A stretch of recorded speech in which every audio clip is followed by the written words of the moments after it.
Hello everyone. आज के इस सेशन में मैं आप सभी को एक्सपेक्टेड पेपर नंबर 24 कराने वाली हूँ। एक्सपेक्टेड पेपर नंबर 24 ये session SSC, CHSL, MTS, railway सभी एग्ज़ाम्स के लिए बेहद ही इम्पोर्टेंट रहने वाला है।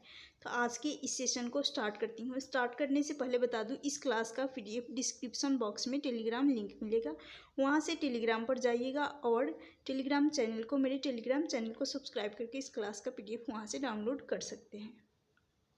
तो आज की इस क्लास को स्टार्ट करती हूँ। आज की इस क्लास को प्रॉफिट एंड लॉस क्वेश्चन के साथ स्टार्ट करने वाली हूँ। क्वेश्चन है प्रॉफिट एंड लॉस का। एक फल विक्रेता 10 रुपये में 5 की दर से फल खरीदकर 15 रुपये में 10 की दर से फल को बेचता है, उसका लाभ प्रतिशत कितना होगा? ये रेलवे एग्ज़ाम में पूछा गया क्वेश्चन है 2007 में। 2007 में पूछा गया ये क्वेश्चन है। चलिए सॉल्व करते हैं। तो यहाँ पर आ जाएगा मूल्य और यहाँ आ जाएगा वस्तु। वस्तु यानी मूल्य बोल सकते हैं या रुपए, यहाँ रुपए जो किया जाएगा। अब इसको सॉल्व करते हैं। यहाँ 10 रुपये में 5 की दर से 10 रुपये में 5 जो कि फल खरीदा जाता है, और यहाँ पर हो जाएगा 15 रुपये में 15 में 6 की दर से खरीदा जाता है। तो यहाँ पर वस्तु को बराबर करना होता है। वस्तु को बराबर करने के लिए यहाँ 6 का मल्टीप्लाई कर लेंगे। जब इस साइड 6 का मल्टीप्लाई होगा तो इस साइड भी रुपये में भी 6 का मल्टीप्लाई करना ज़रूरी होता है। अब यहाँ पर तो आ गया 30, ये आ गया 30। तो यहाँ पर भी 30 बनाने के लिए, क्योंकि वस्तु को इक्वल किया जाएगा, वस्तु को वस्तु से इक्वल किया जाएगा, तो यहाँ भी 5 का मल्टीप्लाई करें। जब यहाँ 5 का मल्टीप्लाई करेंगे तो यहाँ पर भी 5 का मल्टीप्लाई हो जाएगा। यानी यहाँ से तो ये बराबर हो गए, यहाँ से बराबर हो गए, और हमें वस्तु से कोई लेना देना नहीं है, हमें सिर्फ रुपए से मतलब है। यहाँ पर ये है कॉस्ट प्राइस का रेशियो, ये कॉस्ट प्राइस का है और ये सेलिंग प्राइस का है। तो यहाँ पर कॉस्ट प्राइस और यहाँ पर हो जाएगा सेलिंग प्राइस। कॉस्ट प्राइस है 60 इंटू 6 इंटू 10 करेंगे, या कॉस्ट प्राइस 60 आ जाएगा। 5 इंटू 15 करेंगे, सेलिंग प्राइस 75 आ जाएगा। इसको काटेंगे, 15 चौका 60 4 बार में चला जाएगा, और 15 बचे 75 5 बार में। अब यहाँ पर कॉस्ट प्राइस, सेलिंग प्राइस में से कॉस्ट प्राइस को माइनस करेंगे, तो सेलिंग प्राइस का रेशियो है 5 और कॉस्ट प्राइस का रेशियो है 4। इन दोनों का डिफरेंस ले लेंगे, 1 आ जाएगा, तो 1 का प्रॉफिट हो जाएगा। प्रॉफिट, तो परसेंटेज प्रॉफिट निकालने के लिए परसेंटेज प्रॉफिट बराबर होता है प्रॉफिट का रेशियो अपॉन होता है कॉस्ट प्राइस, गुना किया जाएगा 100 का, गुना 100 रहेगा।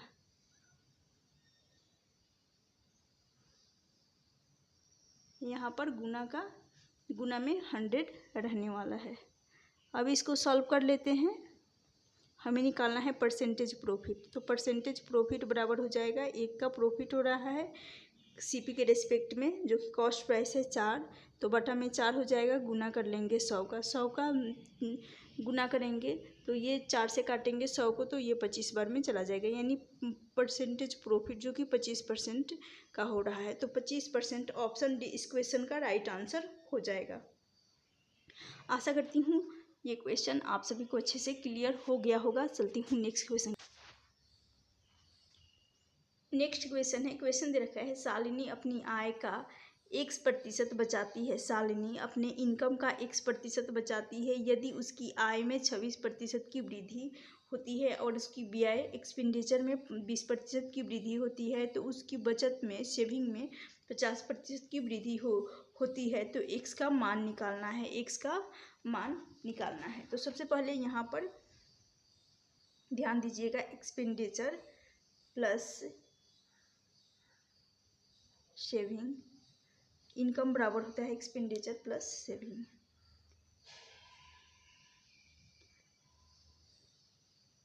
इनकम और सेविंग की रेशियो जुड़कर इनकम, एक्सपेंडिचर और सेविंग जुड़कर जो कि इनकम बनाते हैं। तो यहाँ पर सॉल्व करेंगे, एक्सपेंडिचर इस साइड रह जाएगा, एक्सपेंडिचर, और बात कर लेते हैं प्लस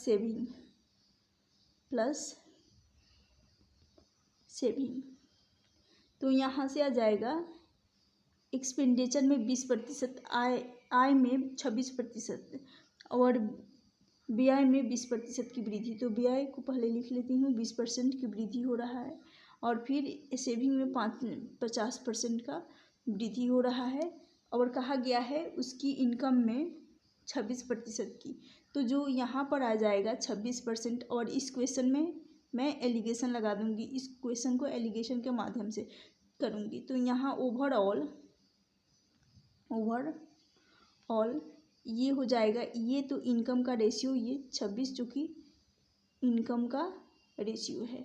अब इनको घटाएंगे तो 26 माइनस 20 करेंगे, यहाँ से आ जाएगा 6, और फिर 50 माइनस 26 करेंगे तो यहाँ से आ जाएगा 24 आ जाएगा। 6 से काटेंगे 24 को, तो ये 6 चौका 24, 4:1 इस साइड 1 आ जाएगा, 4:1 आ गया। और जैसा कि यहाँ पर दे रखा है सेविंग का, तो सेविंग का रेशियो 1 हो जाएगा। और बात करते हैं एक्सपेंडिचर के रेशियो 4 हो जाएगा।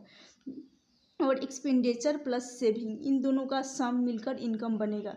तो उसी प्रकार यहाँ पर एक्सपेंडिचर प्लस सेविंग इन दोनों का सम मिलकर यहाँ पर 4, यहाँ देखिएगा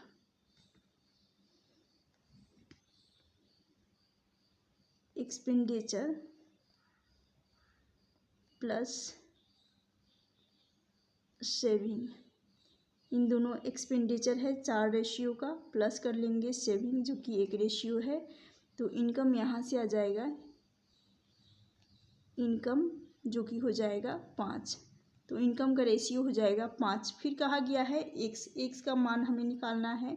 तो सेविंग है 1, सेविंग जो कि 1 रेशियो का है, और इनकम जो कि टोटल आया है 5।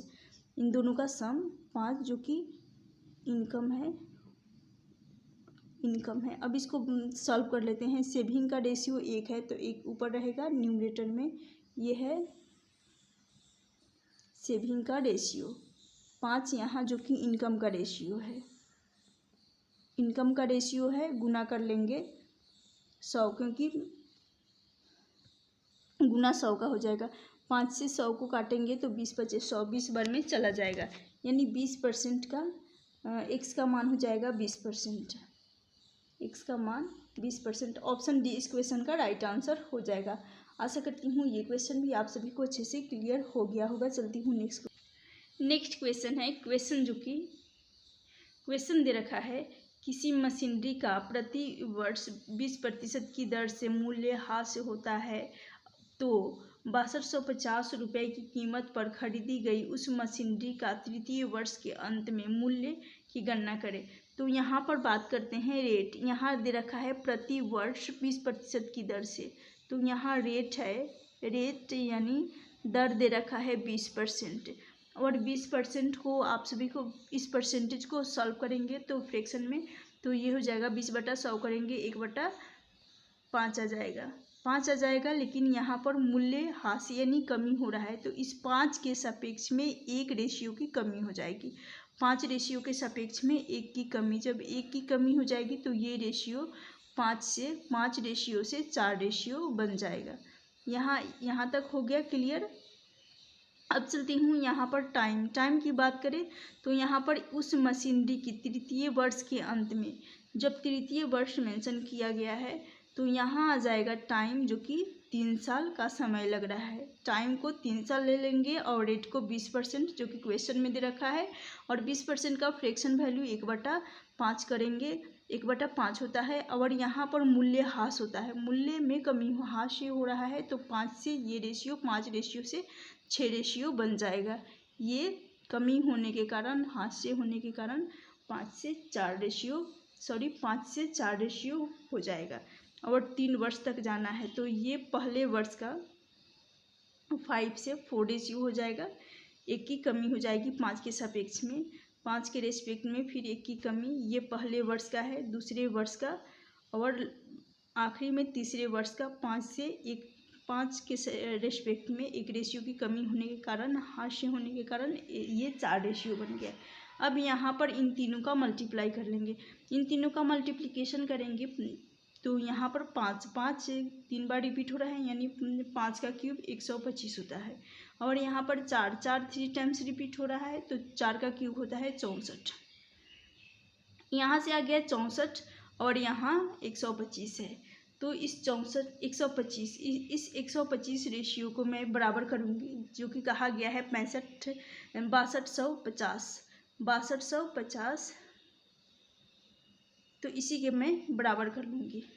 तो 6250 के बराबर करूँगी, 25 बचे, ये हो जाएगा 625। 5 बार में चला जाएगा, एक जीरो है तो जीरो भी लग जाएगा, तो एक रेशियो का मान आ गया, एक रेशियो का मान आ गया 50।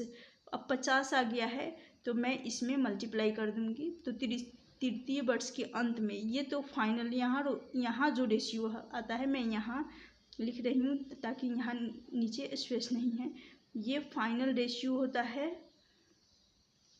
और यहाँ जो रेशियो आता है, यहाँ जो रेशियो आता है इनिशियल आता है, इनिशियल रेशियो आता है, प्रारंभिक अनुपात आता है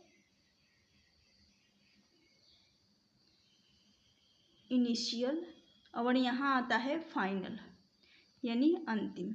तो कहा गया है तृतीय वर्ष के अंत में, तो वही अंतिम वाला हमें लेना है। अंतिम वाला है 64, 64 में मैं 50 का मल्टीप्लाई कर दूंगी, तो ये 4 पचे 20, यहाँ से आ जाएगा 20, 6 पचे 30, तो 30 और 2 32, यानी 3200 इस क्वेश्चन का राइट आंसर हो जाएगा। आशा करती हूँ ये क्वेश्चन भी आप सभी को समझ में आ गया होगा। तो इस क्वेश्चन का राइट आंसर हो जाएगा ऑप्शन। नेक्स्ट क्वेश्चन है, क्वेश्चन दे रखा है एक पार्टी में प्रत्येक व्यक्ति एक दूसरे से हाथ मिलाता है, इस प्रकार कुल उसने 210 बार हाथ मिलाया जाता है, उसके द्वारा कुल 210 बार हाथ मिलाया जाता है, तो पार्टी में कुल व्यक्तियों की संख्या निकालनी है। तो कंसेप्ट होता है, जब भी हाथ मिलाने वाला कंसेप्ट होगा तो उसके लिए कंसेप्ट बता रही हूँ, n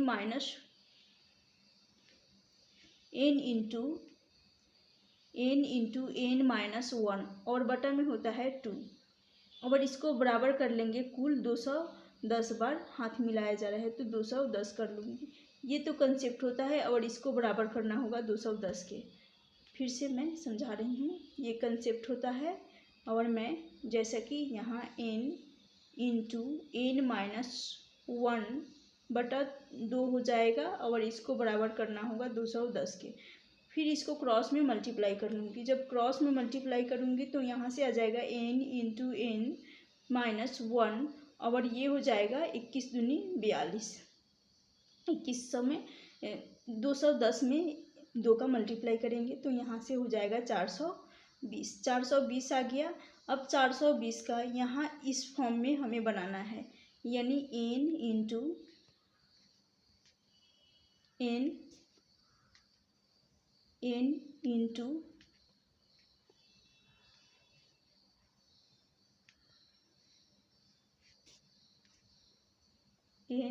इंटू n माइनस 1 के फॉर्म में बनाना है इस 420 को।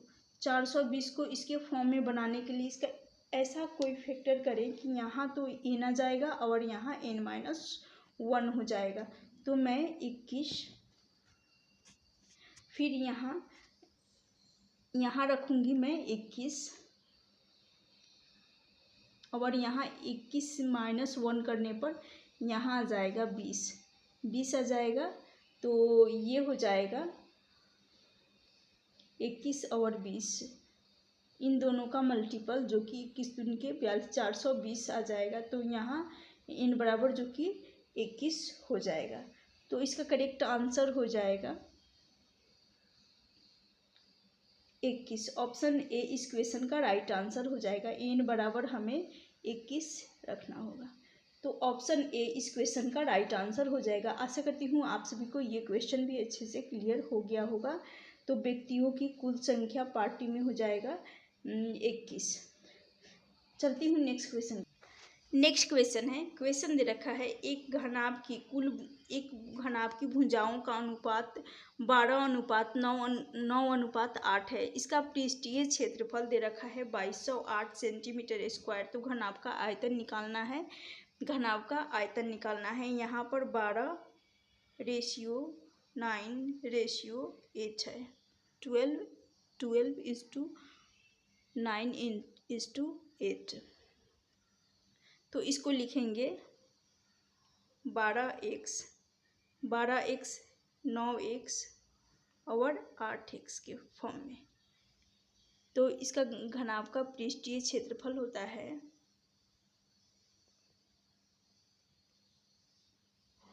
घनाभ का पृष्ठीय क्षेत्रफल बराबर होता है 2 × LB यानी लंबाई इंटू चौड़ाई, प्लस होता है BH यानी चौड़ाई इंटू ऊंचाई प्लस ऊंचाई इंटू लंबाई। तो इसको बराबर करेंगे पृष्ठीय क्षेत्रफल जो कि क्वेश्चन में दे रखा है 2208 के बराबर कर लेंगे और यहाँ से आ जाएगा 2 रहेगा इंटू हो जाएगा, जैसा कि यहाँ पर लंबाई इंटू चौड़ाई करेंगे। लंबाई जो कि 12 है और चौड़ाई जो कि 9 है।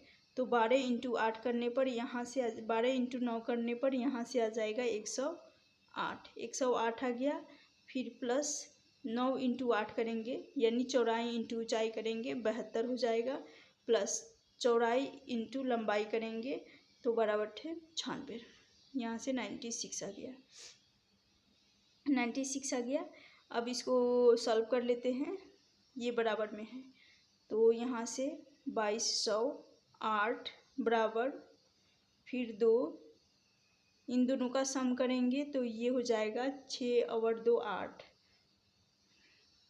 8 8 16, फिर यहाँ पर 16 और 1 10 17 यानी 276 आ रहा है। 276 आ रहा है x स्क्वायर, क्योंकि स्क्वायर भी इसमें है। तो अब इसको काटेंगे, ये 2 से, यहाँ मल्टीप्लिकेशन का साइन रहेगा। इसको 2 से काटेंगे तो 2 से चला जाएगा 11 दूनी 22, उसके बाद ये 11 दूनी 22 0 और 4 दूनी 8 रहेगा। अब यहाँ पर 276 से काटेंगे तो 276 से ये चला जाएगा 4 बार में चला जाएगा। 276 से 1100 4 बार में 4 चौका 16 और 27 इंटू 4 करेंगे तो ये 108 हो जाएगा। 108 यानी 4 से कम्प्लीटली डिविजिबल हो जाएगा। तो यहाँ से आ जाएगा एक्स स्क्वायर, यहाँ से कट गया एक्स स्क्वायर, सिर्फ बचा इस साइड एक्स स्क्वायर बराबर 4, एक्स स्क्वायर बराबर 4 हो जाएगा। तो एक्स का हमें मान चाहिए, एक्स बराबर आ जाएगा 2। इस 4 जो कि 4 का स्क्वायर 2 का स्क्वायर होता है 4, तो एक्स का मान आ गया 2 आ गया। अब यहाँ पर 12x है, 9x है और 8x है। यहाँ 2 का मल्टीप्लाई करेंगे 24 हो जाएगा, 2 का मल्टीप्लाई करेंगे 9 18 हो जाएगा, 2 का मल्टीप्लाई करेंगे यहाँ हो जाएगा 16। तो यानी ये बन रहा है, देखिएगा 24 18 x पुट करने पर 9 के जगह पर और 8x की जगह पर 2 रखेंगे तो ये हो जाएगा 9x की जगह पर 2 रखने पर 18 आया, 8x की जगह पर 2 रखेंगे 16 आ जाएगा। 16 आ जाएगा। कहा गया है घनाभ का आयतन निकालना है। घनाभ का आयतन बराबर